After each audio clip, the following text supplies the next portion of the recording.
السلام عليكم ورحمة الله وبركاته.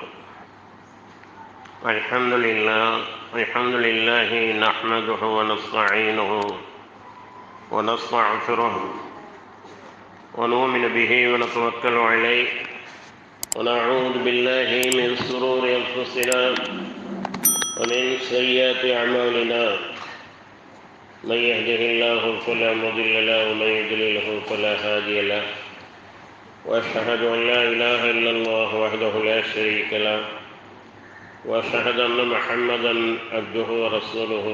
أما بعد، فقد قال الله تعالى في محكم تنزيله العظيم الفرقان المجيد: وأعوذ بالله من الشيطان الرجيم، بسم الله الرحمن الرحيم.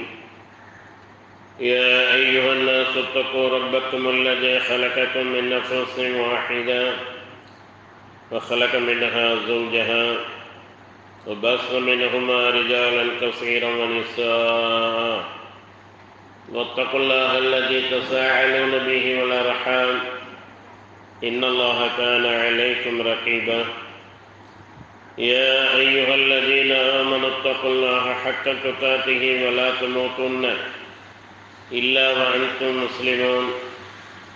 يا أيها الذين آمنوا اتقوا الله وقولوا قولا سديدا يصلح لكم أعمالكم ويغفر لكم ذنوبكم، ومن يطع الله ورسوله فقد فاز فوزا عظيما. اللهم صل على محمد وعلى آل محمد كما صليت على إبراهيم وعلى آل إبراهيم إنك حميد مجيد. اللهم بارك على محمد وعلى آل محمد كما باركت على إبراهيم وعلى آل إبراهيم إنك حميد مجيد. அளவற்ற அருளாளனும் நகரற்ற அன்புடையனுமாகிய எல்லாம் வல்ல அல்லாஹ் ஜல்லஷானஹு தஆலாவின் நல்லடியார்களே, பெரியவர்களே, தாய்மார்களே, சகோதர சகோதரிகளே, அல்லாஹ்வின் அளப்பெரும் கருணை, மாபெரும் கிருபை அவன் சங்கியாக்கி இருக்கின்ற இந்த மாதத்திலே உண்ணாமல் பருகாமல் அவனுடைய கட்டளையை ஏற்று நோன்பு வைத்து அவனுடைய மார்க்கத்தை பற்றி அறிந்து கொள்வதற்காக நாம் எல்லாம் இங்கே ஒன்று கொண்டு இருக்கின்றோம். நல்ல விஷயங்களை சொல்லிய வண்ணம் செயல்பட எனக்கும், செவிதாழ்த்தி கேட்கின்ற வண்ணம் உங்களுக்கும் செயல்பட அல்லாஹ் அருள்வாளிப்பானாக. அல்ஹம்துலில்லாஹி ரப்பில் ஆலமீன். அகில உலகங்களையும் படைத்து பரிபாலித்து காக்கின்ற ஏக இறைவனாகிய அல்லாஹு ரப்புல் ஆலமீனை நான் போற்றி புகழ்கின்றேன். அவன்தான் வானங்களையும் பூமியையும் அவை இரண்டுக்கும் மத்தியில் உள்ளவற்றையெல்லாம் யாருடைய எதுவுடைய உதவியும் இன்றி, எவ்வித முன்மாதிரியும் இன்றி குன் ஆகுக என்ற சொல்லால் அனைத்தையும் படைத்தான். பிரமாண்டங்களானாலும் அற்புதமானவைகளானாலும் படைத்து வெறுமனை விட்டுவிடாமல் அவைகளுக்கு வேண்டிய வகையை வழங்கி தவணை வரை துல்லியமாக நிர்வகித்து வருகின்றான். சதாவும் காரியத்திலே இருந்து கொண்டிருக்கக்கூடிய ரப்புல் ஆலமீன் படைத்தலும் காத்தலும் அழித்தலும் அவனுக்கே சொந்தம். மனித அறிவு வைத்து அப்பாற்பட்ட மகத்தான ஆற்றல்களை தன்னகத்தை கொண்ட அந்த மாபெரும் நுட்பமான படைப்பாளனை நான் மீண்டும் மீண்டும் போற்றி புகழ்கின்றேன். உயிரினம் மேலான நபிகள் நாயகம் முஹம்மது ஸல்லல்லாஹு அலைஹி வஸல்லம் அவர்கள் மீதும், அவருடைய குடும்பத்தவர்கள் மீதும், அவருடைய தோளோடு தோளொட்டி நின்று சத்தியத்திற்கு சான்று பகர்ந்த சத்திய தீனுல் இஸ்லாமிய மார்க்கத்திற்காக தங்களை அர்ப்பணிக்க முன்வந்த உத்தம தோழர்களான சஹாபா பெருமக்கள் மீதும், அவர்களை தொடர்ந்து வந்த தாபியீன்கள், தபஉ தாபியீன்கள், இன்னும் அல்லாஹ்வையும் இறுதி நாளையும் உறுதியாக நம்பிக்கை கொண்டு அந்த நம்பிக்கையின் அடிப்படையில் செயல்படக்கூடிய நம் அனைவரின் மீதும் அந்த ஏக இறைவனின் சாந்தியும் சமாதானமும் அருளும் அபிவிருத்தியும் என்றென்றும் என்ற அளவட்டுமாக என்று பிரார்த்தித்தவனாக ஆரம்பம் செய்கின்றேன். அஸ்ஸலாமு அலைக்கும் வரஹ்மத்துல்லாஹி வபரகாத்துஹு. சொர்க்கத்தின் திறவுகோல். அல்லாஹ் சுப்ஹானஹு வ தஆலா சொர்க்கத்தையும் நரகத்தையும் படைத்து வைத்திருக்கின்றான். நரகத்திற்கென்று பெரும்பாலானவர்களை படைத்து வைத்திருக்கின்றான்.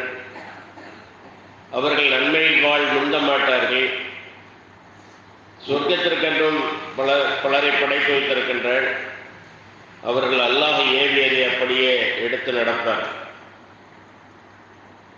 மனிதர்களை இந்த பூமி முழுவதும் பரவச் செய்து அவர்களுக்கு வேண்டியவைகளை அவர்களை படைக்கும் முன்னாலேயே படைத்து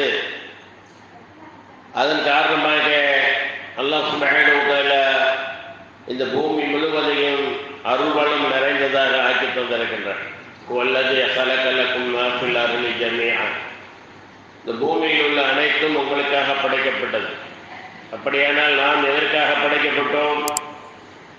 வமா ഖல்குல் ஜின்ன வல் இன்ஸ இல்லா லியஅ்புதூன். ஜின்களையும் மனிதர்களையும் என்னை வணங்குவதற்காக, என்னுடைய நோக்கங்களை நிறைவேற்றுவதற்காக தவிர நான் படைக்கவில்லை என்று அல்லாஹ் கூறுகின்றான். உண்ணுவது அவனை வணங்க, உடுத்துவது அவனை வணங்க, சிரம பரிகாரமாக நித்திரை செய்து திரும்ப விழித்தழுவது அவனை வணங்க, இல்லற வாழ்க்கையில ஈடுபட்டு அல்லாஹ் வழங்குகின்ற சந்ததிகளை பெற்றுக்கொள்வது நமக்கு பிறகு அவர்கள் அவனை வணங்க. இப்படி வணக்கத்தை நோக்கமாக கொண்டுதான் அல்லாஹ் சுப்ஹானஹு வ தஆலா மனித ஜின் இனங்களை படைத்திருக்கின்றார். அதே நேரத்திலே அவர்கள் தொடர்ந்து வணங்கி கொண்டே இருக்கக்கூடாது. அவர்களுக்கும் வாழ்க்கை வசதிகள் வேண்டும், சந்தோஷங்கள் வேண்டும் என்றுதான் அல்லாஹ் இந்த குடும்ப வாழ்க்கையை ஏற்படுத்தி தந்திருக்கின்றார். வணக்கத்திற்காக படைக்கப்பட்ட மனிதர்கள் தொடர்ந்து என்னை வணங்கி கொண்டிருக்க வேண்டும், இல்லற வாழ்க்கையை துறந்துவிட வேண்டும், பெற்றோர்களை மறந்துவிட வேண்டும் என்றெல்லாம் அல்லாஹ் சொல்லவில்லை. துறவரத்திற்கு இஸ்லாத்திலே அனுமதி இல்லை. அல்லாஹ் கூறுகின்றான் திருமறை குர்ஆனிலே, அவர்கள் துறவரத்தை மேற்கொண்டார்கள், அல்லாஹ்வை நெருங்க வேண்டும் என்ற நல்ல நோக்கத்திலே மேற்கொண்டார்கள். அதை நாம் அவர்கள் மீது விதிக்கவில்லை. அவர்களுக்கு துறவரத்தை நாம் கடமையாக்கவில்லை. அவர்கள் தங்களுக்கு தாங்களே கடமையாக்கி கொண்டார்கள். இருந்தாலும் அந்த துறவி கோட்பாட்டிலே அவர்கள் சரியாக இருக்கவில்லை, பிறண்டு போனார்கள். அந்த துறவரத்தை அவர்கள் முறையாக கடைபிடிக்கவில்லை. வெளியே துறவிகளாக தங்களை காட்டிக்கொள்ளக்கூடியவர்கள் உள்ளே அந்தரங்கத்திலே அசிங்கமான ஆபாசமான செயல்பாடுகளை செய்யக்கூடியவர்களாக இருந்தார். இதனால் தான் மனிதனுடைய பலம் பலவீனம் அறிந்த ரப்பல் ஆலமீன், நீங்கள் வணங்குங்கள், அதே நேரம் எல்லா விதமான எந்த உணவையும் நீங்கள் தள்ளிவிட வேண்டாம், எந்த உடையையும் நீங்கள் தள்ளிவிட வேண்டாம், எந்த ஒரு சுகங்களையும் ஆகமான ஹலாலான சுகங்களை நீங்கள் தள்ளிவிட வேண்டாம். உங்களுக்கென்று அல்லாஹ் தான் படைத்திருக்கின்றான், அவனையும் வணங்கிக் கொள்ளுங்கள், இவைகளை எல்லாம் அனுபவித்துக் கொள்ளுங்கள்.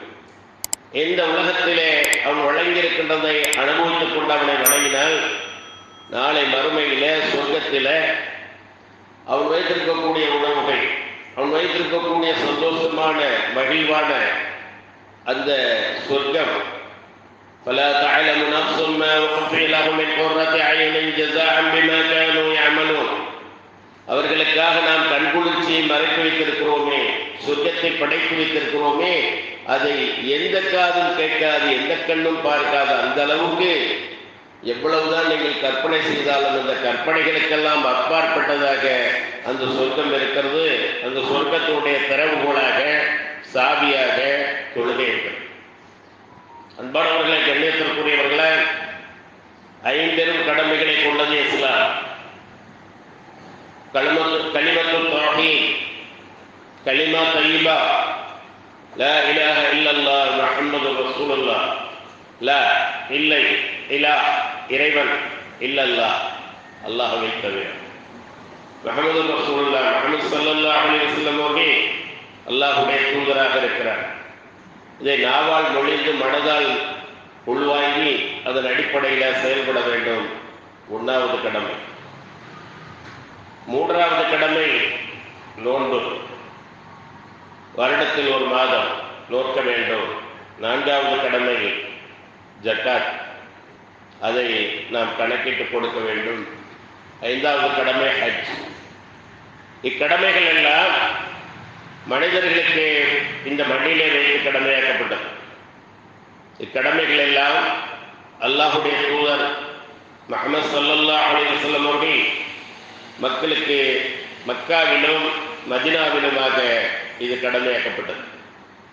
ஹிஜ்ரி 2ஆம் ஆண்டு ஏறத்தாழ நபியாகி 13 ஆண்டுகள் மக்காவிலும் 2வது ஆண்டு 15 ஆண்டுகளுக்கு பிறகு அல்லாஹ் நோன்பை கடமையாக்கினார். யா அய்யுஹல்லதீன ஆமனூ குத்திப அலைக்குமுஸ் ஸியாமு கமா குத்திப அலல் லதீன மின் கப்லிக்கும் லஅல்லக்கும் தத்தகூன். இறை நம்பிக்கையாளர்களே, மூமின்களே, உடைய முன்னோர்கள் மீது எவ்வாறு நோன்பு கடமையாக்கப்பட்டதோ அதுபோல் உங்கள் மீதும் நோன்பு கடமையாக்கப்பட்டிருக்கிறது. இந்த நோன்பை பிடிப்பதன் மூலமாக நீங்கள் இறையச்சம் உடையவர்களாகலாம், இறையச்சத்தை அதிகப்படுத்திக் கொள்ளலாம் என்று அல்லாஹ் சொல்லக்கூடிய அந்த நோன்பு மதீனா நகர மண்ணிலே வைத்து கடமையாக்கப்பட்டது. ஹஜ்ஜை என்னிலிருந்தும் கற்றுக்கொள்ளுங்கள் என்று சொன்ன ஹஜ்ஜை அல்லாஹ் இந்த பூமியிலே வைத்து கடமையாக்கினார். அதே போல ஜக்காத், இந்த 4 கடமைகளும் மண்ணிலே வைத்து கடமையாக்கப்பட்டது. தொழுகையை மட்டும் அதனுடைய சிறப்பை, அதனுடைய தன்மையை அறிந்து அல்லாஹ் சுப்ஹானஹு வ தஆலா மண்ணிலே வைத்து கடமையாக்கவில்லை, விண்ணிலே வைத்து கடமையாக்கினார். விண்ணிலே என்றால் முதல் வானத்தில் அல்ல, 2வது வானத்தில் அல்ல, படிப்படியாக 7 வானங்களையும் கடந்து அரிசி அருகே சென்று திரை மறைவிலே உரையாடி 50 வக்து தொழுகைகளாக பெற்று திரும்பி வரும்போது மூசா அலைஹிஸ்ஸலாம் அவர்கள் அல்லாஹ்வுடைய உம்மத்துக்கு சமுதாயத்திற்கு எதை கடமையாக்கினான் என்று கேட்டபோது 50 நேர தொழுகைகளை அல்லாஹ் கடமையாக்கி இருக்கிறான் என்று சொன்னார்கள். ஸல்லல்லாஹு அலைஹி வஸல்லம் தாங்க மாட்டார்கள். நான் என்னுடைய சமுதாய மக்களோடு பழகியவன், உங்களுடைய சமுதாயம் உங்களுடைய உம்மத்து தாங்காது, குறைக்க சொல்லுங்கள். போய் அல்லாஹ் என்னுடைய உம்மத்துக்கு இன்னும் கொஞ்சம் குறை என்று சொன்னார்கள். 45, 40, திரும்ப போய் கேட்டார்கள் 30. அதற்கு திரும்பவும் மூசா நபி அலைஹிஸ்ஸலாம் அவர்கள் கேட்க சொன்னதுக்கு நாங்கள் போய் அல்லாஹ்விடம் கேட்டார்கள் 20. அதுக்கு அடுத்தும் கேட்டார்கள் 10. அதற்கு அடுத்து கேட்டார்கள். மூசா நபி அலைஹிஸ்ஸலாம் அவர்கள் போக சொல்கிறார்கள், போங்க போங்க இன்னும் குறைக்க சொல்லுங்க. இப்போ 10ஐயும் 5ஆக அல்லாஹ் ஆக்கினார். இந்த 5ஐயும் வாங்கி கொண்டு வரும்போது மூசா அலைஹிஸ்ஸலாம் அந்த 5ஐயும் குறைக்க சொல்லுங்களேன், இதுக்கு மேல் அல்லாஹ்விடம் குறைக்க சொல்ல நான் வெட்கப்படுகிறேன், இதுவே இருக்கட்டும் என்றார்.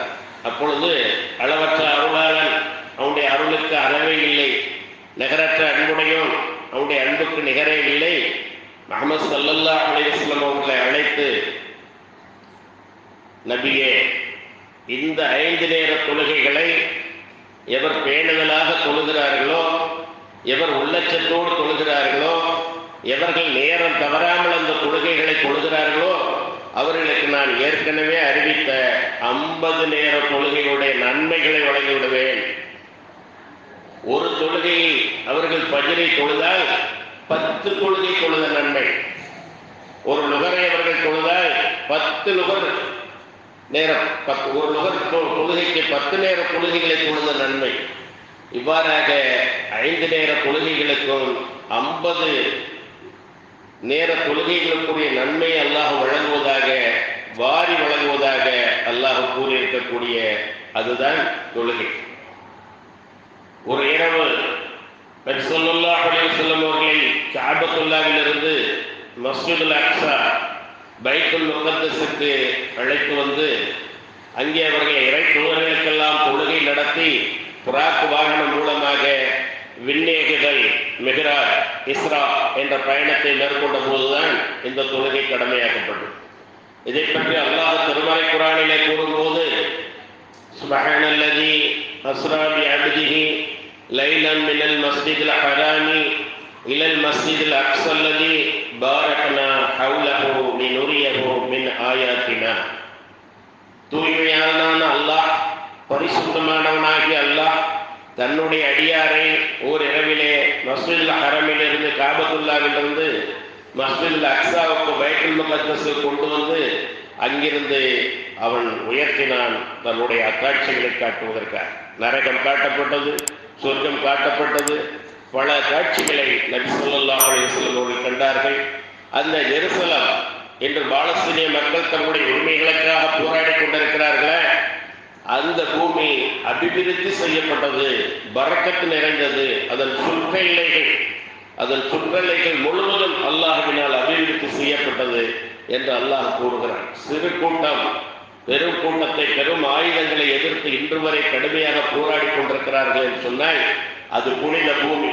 அந்த பூமியை விட்டுவிட முடியாது, உயிரை விடலாம், பூமியை விட முடியாது என்ற அந்த நிலையிலே தான் இந்த போராட்டங்கள் நடந்து கொண்டிருக்கிறது. இந்த நோன்பு மாதத்திலே நோன்பு திறக்கும் போது, நோன்பு வைக்கும் போது, தொழுகைகளுக்கு பிறகு பாலஸ்தீன மக்களுக்காக நாம் துஆ செய்ய கடமைப்பட்டிருக்கிறோம். ஆக இப்படிப்பட்ட தொழுகையை நாம் தொடர்ந்து தொழுது வர வேண்டும். எதுவரையிலும் தொழுது வர வேண்டும்? எப்பொழுது கருத்து தருகிறதோ, நல்லது கெட்டதை பிரித்து அறிவிக்கக்கூடிய அந்த அறிவு வந்துவிட்டதோ, அதிலிருந்து கபருக்கு செல்லும் வரை தொழுகை தொழுது கொண்டே இருக்க வேண்டிய தொழுகை. ஆதமுடைய பெண் மக்களின் இயற்கையான உபாதையான மாத காலங்களில் மட்டும் அவர்களை தொழுகையை விட்டுவிடலாம். திரும்ப அதை எடுத்து வைக்க வேண்டியதில்லை, எடுத்து தொழுக வேண்டியதில்லை. நோன்பு விட்டிருந்தால் அதை எடுத்து வைக்க வேண்டும். தொழுகை விடுபட்டால் அது அவ்வளவுதான். ஏன் அவ்வளவுதான் என்றால், நேரம் போனால் தொழுகை கொள்ளும். இன்ன ஸலாத்த கானத் அலல் முஃமினீன கிதாபம் மவ்கூதா. நிச்சயமாக இந்த தொழுகை இறை நம்பிக்கையாளர்களுக்கு நேரம் குறிக்கப்பட்ட கடமை. அந்த நேரத்திலே அந்த தொழுகையை நீங்கள் விட்டுவிட்டால் பிறகு தௌபா தான், அல்லாஹ்விடத்திலே மன்னிப்பு தான் கேட்க வேண்டும். இன்னும் என்ன, பொருளுக்கு அந்த தொழுகை விட்டதற்காக நபிலான சுன்னத்தான தொழுகைகளை நீங்கள் தொழலாம். அதற்கு பகரமாகுவதற்கு வாய்ப்பு இருக்கிறது. நாளை அல்லாஹ் கியாமத் நாளிலே மனித சமுதாயத்திலே இறை நம்பிக்கை கொண்டவர்களிடத்திலே முதல் கேள்வியாக கேட்பது தொழுதாயா. இதுதான் நம்முடைய ஆண் பெண் அனைவரிடம் கேட்கக்கூடிய முதல் கேள்வி, தொழுதாயா? தொழுவதற்காக உன்னை படைத்தேனே, என்னை தொழுதாயா என்று அல்லாஹ் கேட்பான். ஒருவர் தொழுகைக்கு சரியான பதிலை வைத்திருந்தால் அவருக்கு கேள்விகள் எல்லாம் இலகுவாக்கப்படும், எளிதாக்கப்படும். ஆமல்லாமா பட்டோலை வலதுகையிலே கொடுக்கப்படும். அவர் எல்லோருக்கும் மகிழ்ச்சியாக காட்டிக்கொண்டே அல்லாஹுடைய கிருபையினால் பாபு ஸலா, தொழுகை என்ற வாசல் வழியாக அவர் சொர்க்கத்துக்குள்ளே நுழைவார். ஒரு மனிதர் அவருடைய கணக்கு எடுத்து காட்டப்படும். இவர் தொழுதார் அல்ல, ஆனால் சில பரலான தொழுகைகள், கடமையான தொழுகைகள் விடப்பட்டு இருக்கிறது. அப்படியானால் என்ன? அவர்களுடைய சுன்னத்தான நபிலான தொழுகைகளை அதில் எடுத்து போடுங்கள், அதை வைத்து அதை சரி செய்யுங்கள் என்றெல்லாம் சொல்லுவோம். ஆகையினால் நமக்கு ஒரு பர்ல் தொழுகை போவது இந்த உலகத்தில் உள்ள அனைத்தையும் இழப்பதற்கு சமமாக சஹாபாக்கள் கருதினார். ஒரு அசர் தொழுகையை நாங்கள் விட்டால் அந்த அசர் தொழுகைக்கு காரணமாக இந்த உலகம் முழுவதும் எங்களுக்கு தந்தாலும் அது ஈடாகாது. ஆக அப்படிப்பட்ட இந்த தொழுகையை நாம் சில நிர்பந்தங்களின் காரணமாக தூங்கினால் எழுந்தவுடன் வைக்க. நீங்கள் இப்பொழுது லொஹருக்கு படுத்து மக்ரிப் நேரத்தில் தான் எழுந்திருக்கிறீர்கள். அசர் தொழுகையை நீங்கள் எழுந்தவுடன் தொழுகலாம். மறந்துவிட்டால் நினைவு வந்தவுடன் தொழுகலாம். ஆனால் ஞாபகம் இருக்கும்போது, தூங்காமல் இருக்கும்போது அந்த தொழுகை தொடர்ந்து தொழப்பட்டு கொண்டே வர வேண்டும். தொழுகையிலே எனது கண்குளிர்ச்சி இருக்கிறது என்று நபி ஸல்லல்லாஹு அலைஹி வஸல்லம் அவர்கள் கூறினார். இறக்கும் தருவாயிலும் கூட அஸ்ஸலா அஸ்ஸலா அஸ்ஸலா, தொழுகை தொழுகை தொழுகை என்று சொன்னார். ஆகவே இந்த தொழுகை அகீமுஸ் ஸலா ஆத்துஸ் ஸகாத், தொழுகை நிலைநிறுத்துங்கள், ஜக்காத்தை கொடுத்து வாருங்கள். தொழுகையை தொழுங்கள் அல்ல, தொழுகையை தொடர்ந்து நிலைநிறுத்துங்கள். ஏனென்றால் இந்த கலிமா சொன்னவர்கள் அந்த கலிமாவுக்கு பிறகு ஜக்காத்து கொடுப்பவர்கள், சில பேர் ஜக்காத்து கொடுக்கக்கூடியவர்களாக இருப்பார்கள், சில பேர் வாங்கக்கூடியவர்களாக இருப்பார்கள். நோன்பு, இந்த நோன்பை நோக்கக்கூடியவர்கள் இருப்பார்கள், நோன்பு நிற்க முடியாத அளவு தொடர் வியாதிக்காரர்களாக இருப்பார்கள், முதுமையை அடைந்திருப்பார்கள். அவர்களாலும் அந்த கடமையை நிறைவேற்ற முடியாது. அதே போல ஹஜ்ஜு, சக்தியும் வசதியும் இருக்க வேண்டும், அவர்களுக்குத்தான் அது கடமை. ஆக அந்த கடமையை நிறைவேற்றுவதற்கு எல்லாருக்கும் சாத்தியமாக, ஆனால் இந்த தொழுகை மட்டும் எந்த காரணமும் சொல்ல முடியாது, எப்படியும் தொழுதுதான் ஆக வேண்டும். ஒரு மனிதன் குஃபருக்கும் ஈமானுக்கும் இடையிலே ஒரு வித்தியாசம் காண்பது இந்த தொழுகை. ஆகையினால் எவர் தொழுகையை விடுகிறாரோ அவர் கொஞ்சம் கொஞ்சம் கொஞ்சமாக படிப்படியாக ஸ்டெப்பாக காஃபிராகிறார். ஏனென்றால் நபி ஸல்லல்லாஹு அலைஹி வஸல்லம் அவர்கள் அப்படித்தான் சொல்கிறார். அவர்களுக்கும் நமக்கும் உள்ள ஒப்பந்தம் என்னவென்றால் அவர்கள் தொழமாட்டார்கள், நாம் தொழுவோம். நாமும் தொழமாட்டோம் என்றால் அவர்களை சேர்ந்தவர்களாகிவிடும். ஆகவே இந்த தொழுகையில் மட்டும் எந்த காரணமும் சொல்ல முடியாது. ஒரு பெண் வருகிறார்கள், அல்லாஹ்வுடைய தூதரே, தொடர் உதிரப்போக்குடைய பெண்ணாக நான் இருக்கிறேன், எனக்கு இந்த உதிரப்போக்கு தொடர்ந்து வந்து கொண்டிருக்கிறது, நான் என்ன செய்வது, தொழுகையை விட்டுவிடவா? அதற்கு நபி ஸல்லல்லாஹு அலைஹி வஸல்லம் அவர்கள் சொன்னார்கள், அது ஒரு நரம்பு நோய். மாத காலங்களை கணக்கெடுத்து அந்த காலங்களிலே தொழாமல் இருக்கும். அது முடிந்துவிட்டால் நல்ல முறையிலே குளித்து லுஹருக்கும் அஸருக்கும் ஒரு குளியல், மக்ரிபுக்கும் இஷாவுக்கும் ஒரு குளியல், ஃபஜ்ருக்கு ஒரு குளியல், ஒரு நாளைக்கு 3 தடவை குளித்து ஆடைகளை இறுக்கமாக கட்டிக்கொண்டு தொழுகையை தொழுதுதான் ஆக வேண்டும். தொழுகையை தொழ மாட்டேன் என்று சொல்ல முடியாது, அதற்கான காரணம் கிடையாது. பிரயாணத்தில் நீங்கள் இருக்கிறீர்களா, அல்லாஹ் வழங்கிய சலுகை. நாளை இரண்டையும் ஸலாத்துல் ஹௌஃப் என்று சொல்லக்கூடிய போர்க்காலங்களில் ஸலாத்துல் ஹௌஃப், பயந்த தொழுகை என்ற பெயர். அது ஒரே ஒரு ரக்காத்தான் தொழுவார்கள். நபி ஸல்லல்லாஹு அலைஹி வஸல்லம் அவர்கள் 2 ரக்காத் தொழ வைப்பார்கள். முதல் ரக்காத்திலே தொழுந்தவர்கள் பின்னாலே போய் பாதுகாத்து கொண்டு நின்றவர்களை இங்கே வந்து தொழச் சொல்லுவார். ஆக அந்த அளவுக்கு இந்த தொழுகை போர்க்களத்திலும் முக்கியமானது. ஒரு நேரத்திலே அகழ் போரிலே பாறைகளை உடைக்கின்ற, பள்ளங்களை வெட்டுகின்ற அந்த நேரத்திலே நபி ஸல்லல்லாஹு அலைஹி வஸல்லம் அவர்கள் 2 கற்களை வயிற்றிலே கட்டிக்கொண்டு அந்த பணியை செய்து கொண்டிருந்தார்கள். மற்றவர்கள் எல்லாம் பசியால் ஒரு கல் என்றால் நபி ஸல்லல்லாஹு அலைஹி வஸல்லம் அவர்கள் 2 கற்களை கட்டிக்கொண்டு வேலை செய்தார்கள். அந்த நேரத்தில் லுஹர் அஸர் தொழுகை தவறி போய்விட்டது. அல்லாஹ் அவர்களுடைய மண்ணறைகளை நெருப்பால் நிரப்புவானாக, நம்மை இப்படி தொலைவிடாமல் ஆக்கிவிட்டார்களே என்று அந்த நேரத்திலே அவர்கள் பான் சொல்ல சொல்லி காம சொல்ல சொல்லி அந்த தொழுகை தொழுதார்கள். அது ஒரே ஒரு சந்தர்ப்பம்.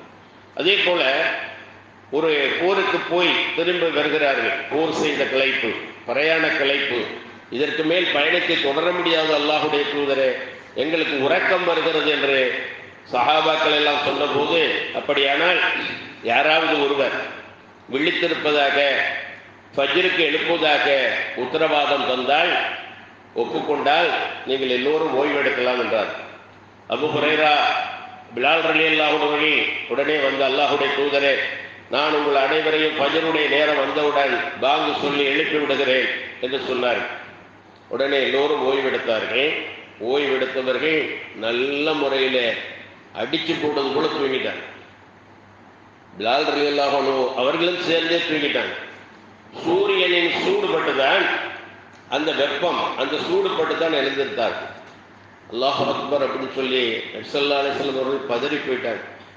என்ன பிலாலே இப்படி செய்து விட்டீர்கள்? அல்லாஹுடைய தூதரை, உங்களை எல்லாம் உறங்க வைத்து அல்லாஹ் என்னையும் உறங்க வைத்து விட்டான், என்னையும் தூங்க வைத்து விட்டான். இதை விட்டு, இந்த இடத்தை விட்டும் சற்று தள்ளி போங்கள், உடனே கிளம்புங்கள் என்று சொல்லி அந்த இடத்தை விட்டும் கிளம்பி, ஏனென்றால் அல்லாஹுடைய இபாதத்தை, வணக்கத்தை வணங்க விடாமல் செய்த இடம் இது. ஆகவே அந்த இடத்தை விட்டும் தள்ளி போய் அவர்கள் பாங்கு சொல்ல சொல்லி, காம சொல்ல சொல்லி, சூரியன் உதித்த பிறகு அந்த முன் சுன்னத்தையும் வரலாறு அந்த தொழுகையும் ஜமாத்தோடு தொழுதார்கள் என்பதை பார்க்க அவருடைய வாழ்நாளில் நடந்த ஒரே ஒரு சம்பவம் அவ்வளவுதான். என்று சர்வசாதாரணமாக ஃபஜ்ருடைய தொழுகைகள் புறக்கணிக்கப்படுகிறது. ஆண்கள் பள்ளிக்கு வருவதற்கு பள்ளிகளிலே இடமிருந்தும் அவர்களுடைய உள்ளங்களிலே இடமில்லை. அல்லாஹுடைய பள்ளிக்கு வரக்கூடியவர்கள் எண்ணிக்கை படிப்படியாக நோன்பு மாதங்களில் கூட ஆரம்பத்திலே அதிகமாக இருக்கும், அதுக்கப்புறம் குறைவாக இருக்கும், அப்புறம் இறுதி பத்திலே அதிகமாக இருக்கும். இந்த மாதிரி எல்லாம் அந்த நேரங்கள், காலங்கள் பாழ்படுத்தப்படுகிறது. தொழுகைக்கான முக்கியத்துவம் கொடுக்கப்படுவதில்லை. ஆகவே எந்த நேரத்திலும் நாம் தொழுகையை தொடர்ந்து தொழுது கொண்டே இருக்க வேண்டும். இம்ரான் பின் ஹுசைன் ரலியல்லாஹு அன்ஹு அவர்கள் அல்லாஹுடைய தூதரிடத்திலிருந்து கேட்டார்கள், அல்லாஹ்வுடைய தூதரே, நான் மூல நோய் உள்ளவனாக இருக்கிறேன், நான் தொடர்ந்து நிற்க முடியாமல் உட்கார முடியாமல் சிரமப்படுகிறேன், எனக்கு தொழுகையிலே விதிவிலக்கு உண்டா என்று. அதற்கு இப்ராஹிம் பின் ஹுசைன் ரலியல்லாஹு அவர்களிடம் நபி ஸல்லல்லாஹு அலைஹி வஸல்லம் அவர்கள் கூறினார்கள், நீங்கள் நிற்க முடிந்தால் நின்று தொழுங்கள், உட்கார முடிந்தால் உட்கார்ந்து தொழுங்கள், அல்லது படுத்தாவது நீங்கள் தொழுங்கள். தொழுகைக்கு தொழுகாமல் இருக்க முடியாது. உங்களுடைய நோய் இருக்கலாம், உங்களுக்கு இருந்தாலும் அந்த நோயோடு நீங்கள் தொழுதான் ஆக வேண்டும். நீங்கள் நின்று தொழுதால் உங்களுக்கு முழு நன்மை, அமர்ந்து தொழுதால் பாதி நன்மை, படுத்து தொழுதால் கால்வாசி நன்மை உங்களுக்கு கிடைக்கும் என்று இம்ரான் பின் ஹுசைன் ரலியல்லாஹு அவர்களிடம் நபி ஸல்லல்லாஹு அலைஹி வஸல்லம் அவர்கள் கூறினார். ஒருவர் வந்தார், அல்லாஹ்வுடைய தூதரே, அல்லாஹு அக்பர் என்று நான் தக்பீர் கட்டிவிட்டேன், ஆனால் எந்த குர்ஆனுடைய வசனமும் எனக்கு தெரியவில்லை, எந்த சூறாவும் தெரியவில்லை, எந்த சூறா இல்லையே தொழுகை இல்லையோ சூரத்துல் ஃபாத்திஹா அதுவும் தெரியவில்லை. ஏனென்றால் ஒவ்வொரு தொழுகைக்கும் தொழுபவர் சூரத்துல் ஃபாத்திஹாவாவது குறைஞ்சபட்சம் ஓதிவிட வேண்டும். அப்பொழுது அவருடைய தொழுகை நிறைவேறிவிடும். சூரத்துல் ஃபாத்திஹா அல்ஹம்துலில்லாஹி ரப்பில் ஆலமீன் அர்ரஹ்மானிர் ரஹீம் மாலிகி யௌமித்தீன் இந்த சூரா ஓதப்படாமல் தொழுதால் அந்த தொழுகை கூடாது. ஆனால் இவரை பொறுத்தவரையிலும் எதுவுமே தெரியவில்லை, இந்த சூரத்துல் ஃபாத்திஹாவும் தெரியவில்லை, சின்ன சின்ன சூறாக்களும் தெரியவில்லை, நான் என்ன செய்வது என்று கேட்கிறார். அதையெல்லாம் கற்றுக்கொண்டு வந்து தொழு என்று சொல்லவில்லை. அப்படியா, சரி, அல்லாஹ் அக்பர் என்ற தக்பீர் கட்டிவிட்டீர்களா, சுப்ஹானல்லாஹ் சுப்ஹானல்லாஹ் சுப்ஹானல்லாஹ் அல்ஹம்துலில்லாஹ் அல்ஹம்துலில்லாஹ் அல்ஹம்துலில்லாஹ் அல்லாஹு அக்பர் அல்லாஹு அக்பர் அல்லாஹ் அக்பர் இப்படியே சொல்லி தொழுது ருக்கு செய்யுங்கள். திரும்ப எழுந்து அல்லாஹ்வை போற்றி புகழ்ந்து சஜ்தா செய்யுங்கள். திரும்பவும் இப்படியே சொல்லுங்கள்.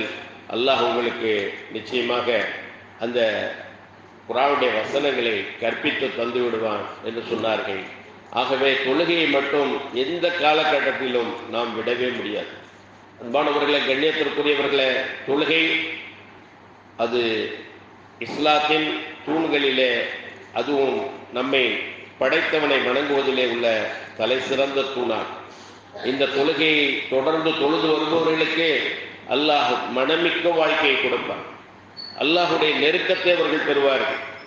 ஆதமுடைய மகன் பரலான தொழுகையை தொழுது அதற்கு பிறகு உபரியான தொழுகைகளை தொழும்போது, சுன்னத்தான நபிலான தொழுகைகளை தொழும்போது நான் அவனை நோக்கி வருகிறேன் என்று அல்லாஹ் கூறுகின்றான்.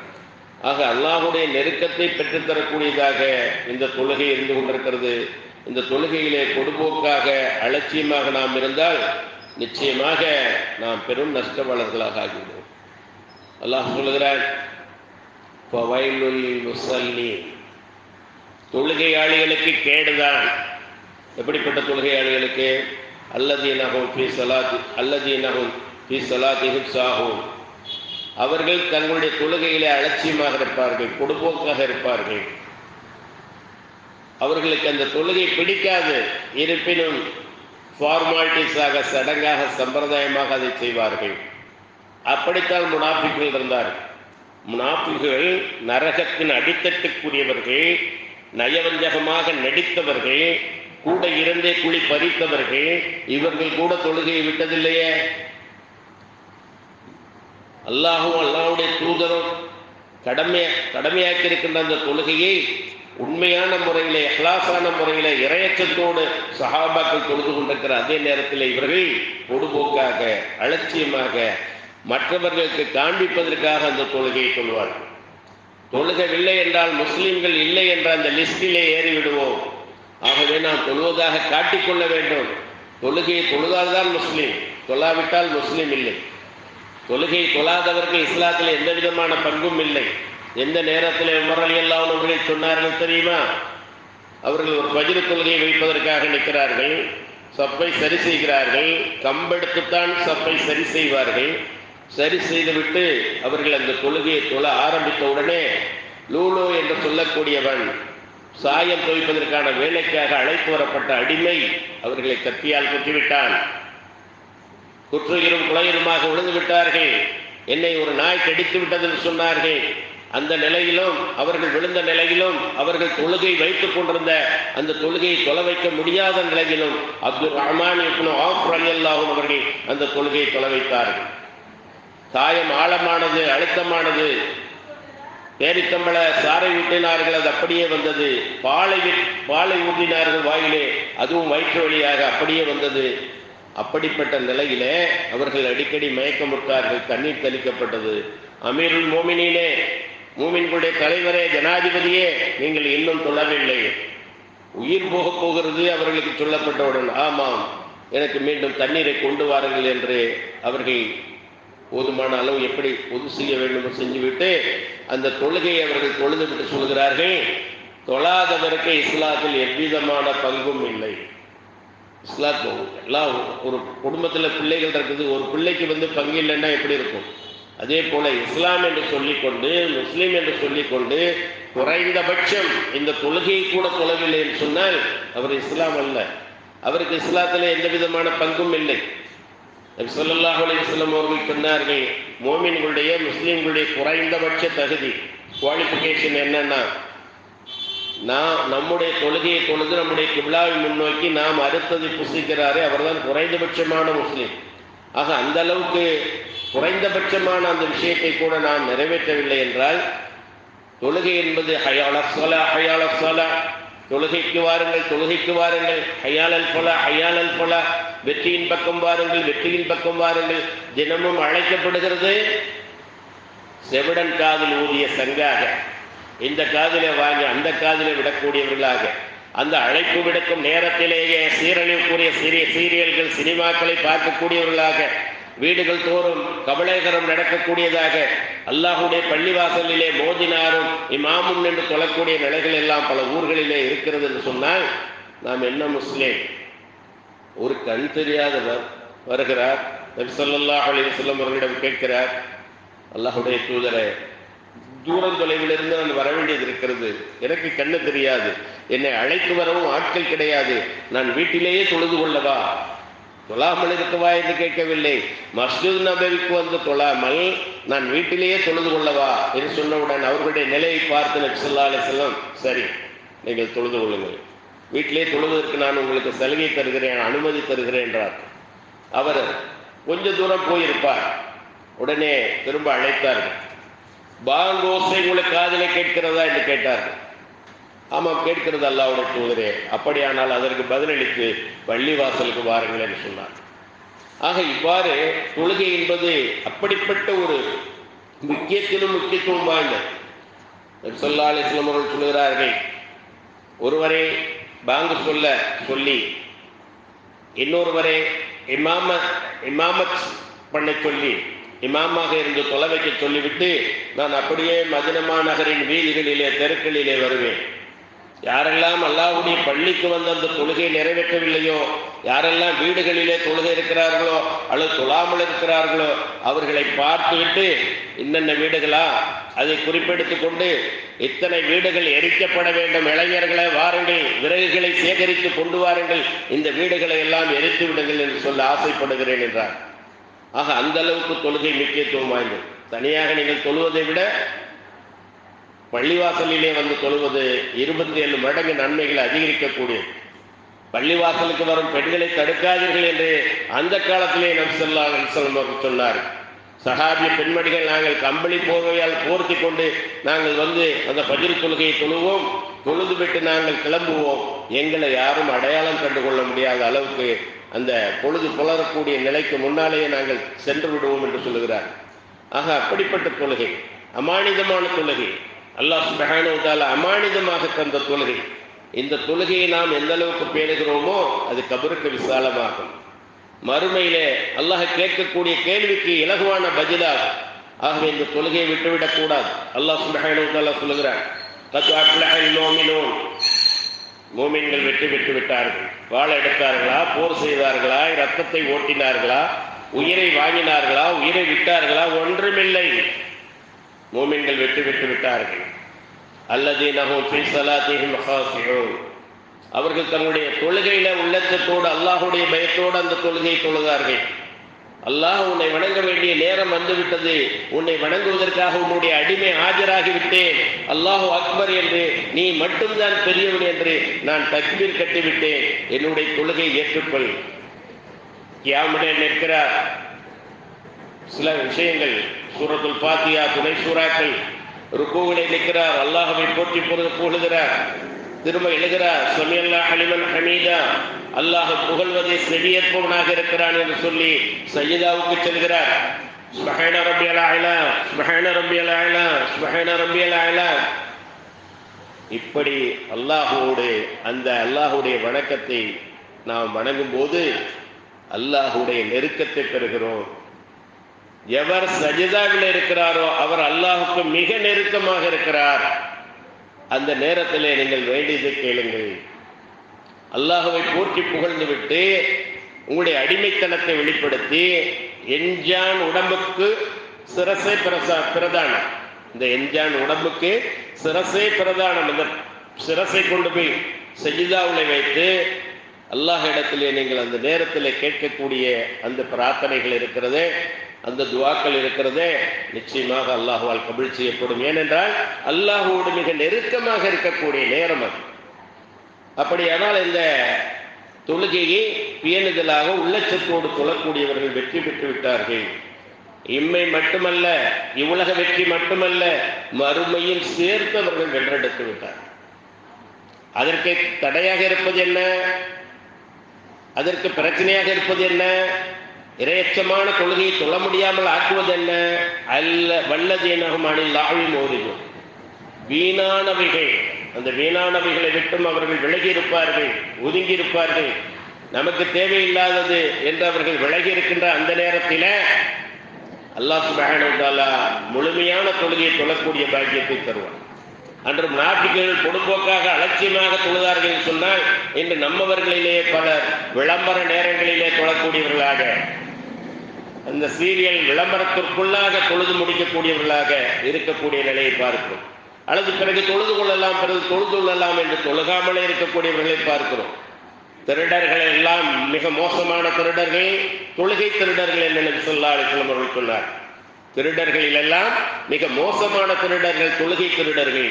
அல்லாஹ்வுடைய தூதரே, தொழுகையிலே எப்படி திருட முடியும் என்று கேட்க, அதனுடைய ருக்குகளை, அவனுடைய சஜிதாக்களை, அவனுடைய கியாம் நிலைகளை சரியாக செய்யாமல் கோழி கொத்துவது போல் கொத்துவார்கள்.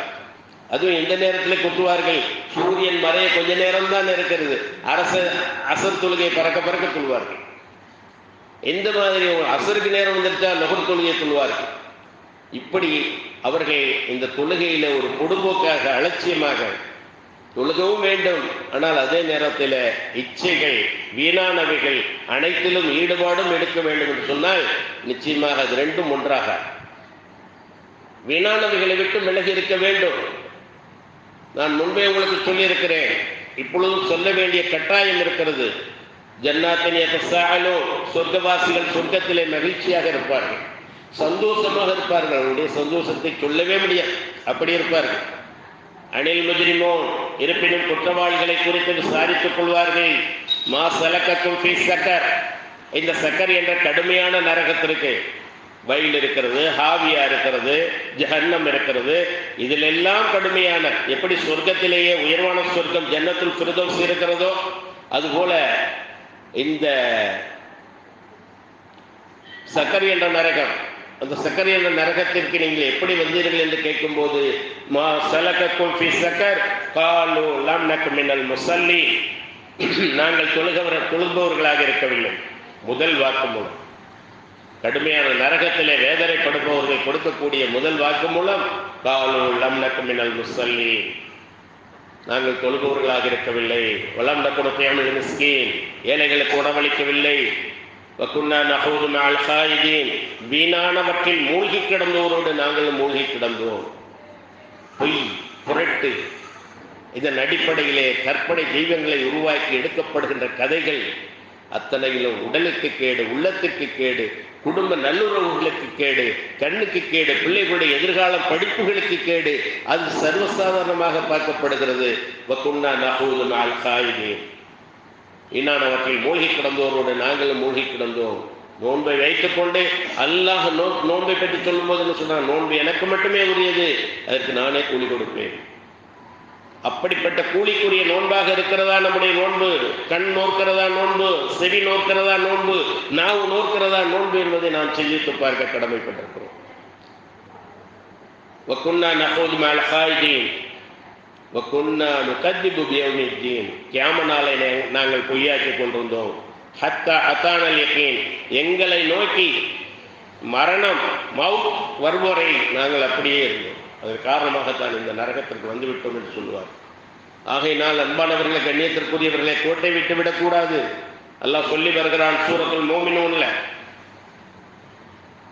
قد أفلح المؤمنون الذين هم في خاشعون الذين هم في خاشعون الذين هم في صلاتهم خاشعون والذين هم عن اللغو معرضون والذين هم للزكاة فاعلون والذين هم لفروجهم حافظون إلا على أزواجهم أو ما ملكت أيمانهم فإنهم غير ملومين ومن ابتغى وراء ذلك فأولئك هم العادون والذين هم لأماناتهم وعهدهم راعون والذين هم على صلواتهم يحافظون أولئك هم الوارثون الذين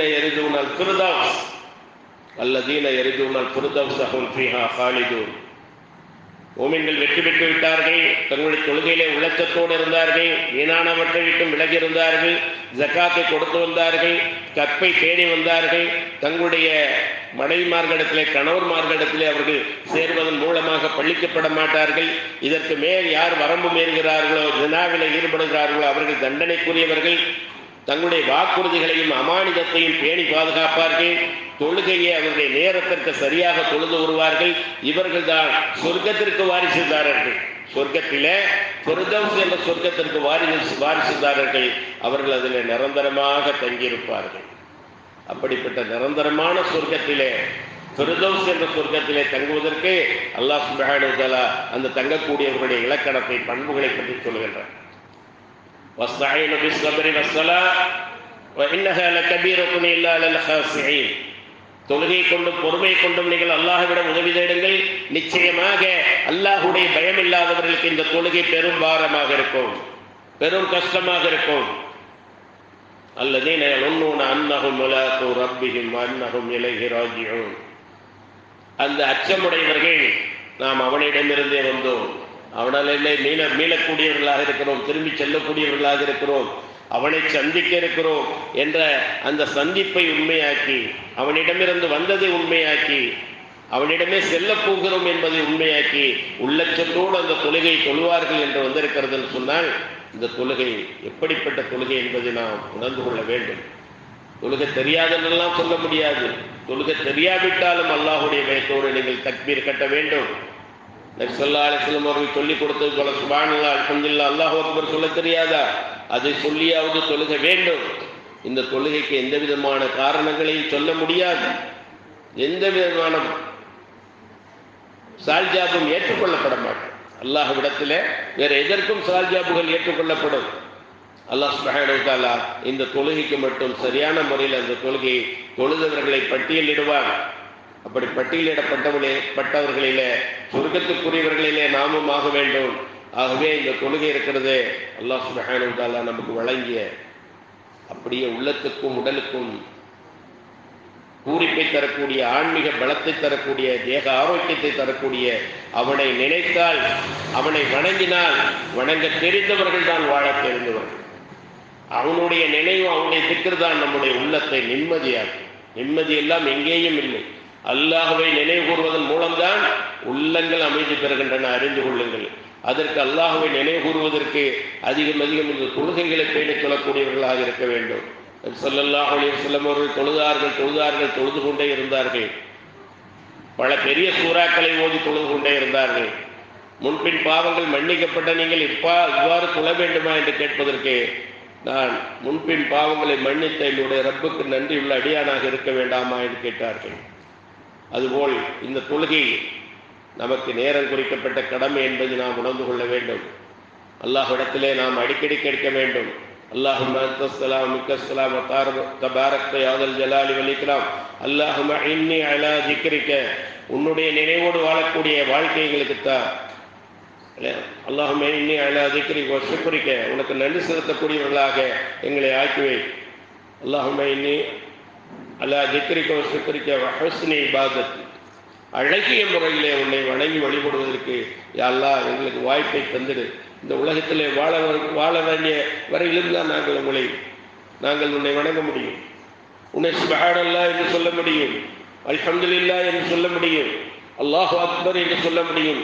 கபரிலே வைத்துவிட்டால் ஒரு சுப்ஹானல்லாஹ் சொல்ல முடியாது, ஒரு அல்ஹம்துலில்லாஹ் சொல்ல முடியாது, ஒரு ரக்காத் தொழ முடியாது.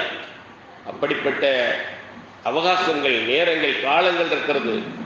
நாம் இறக்கும் தருவாயில நான் விட்டு வந்ததில் நல்லதை செய்வதற்காக ஹத்தா இதா ஜா அஹதகுமுல் மௌத் கால ரப்பிர்ஜிஊன், ஒருவனை நோக்கி அந்த மௌத் வந்து விட்டால் அவன் சொல்லுவான், என்னுடைய அந்த அவகாசத்தை பிற்படுத்து. எதற்காக என்றால் உன்னை வணங்கி வழிபட்டு வருவதற்காக. அது வெறும் வார்த்தை, உனக்குள்ள அவகாசம் கொடுக்கப்பட்டது, நீ பயன்படுத்தவில்லை என்று அவர்கள் எழுப்பப்படும் நாள் வரை அவர்களுக்கிடையே பர்சக் என்ற சிறை இருக்கிறது என்று அல்லாஹ் கூறுகிறான். என்று சொன்னால் இந்த தொழுகையை தொழுதவர் ஈடேற்றம் பெற்றார், வெற்றி பெற்றார். இந்த உலக வாழ்வும் அவர்களுக்கு அழகாக அமைந்தது, மறுமை வாழ்வும் கபர் வாழ்வும் அழகாக அமையவிருக்கிறது. ஆக அத்தகைய மக்களாக தொழுகையிலே எந்த விதமான பொடுபோக்கும் அலட்சியமும் இல்லாதவர்களாக, தொழுகையை பேணி தொழக்கூடியவர்களாக வல்ல அல்லாஹ் உங்களையும் என்னை மாற்றிக்கொள்ள வேண்டும் என்று கேட்டு முடிக்கின்றேன். வாஹர் தாவானா அல்ஹம்துலில்லாஹி ரப்பில் ஆலமீன். அஸ்ஸலாமு அலைக்கும் வரஹ்மத்துல்லாஹி வபரகாத்துஹு. சுப்ஹானக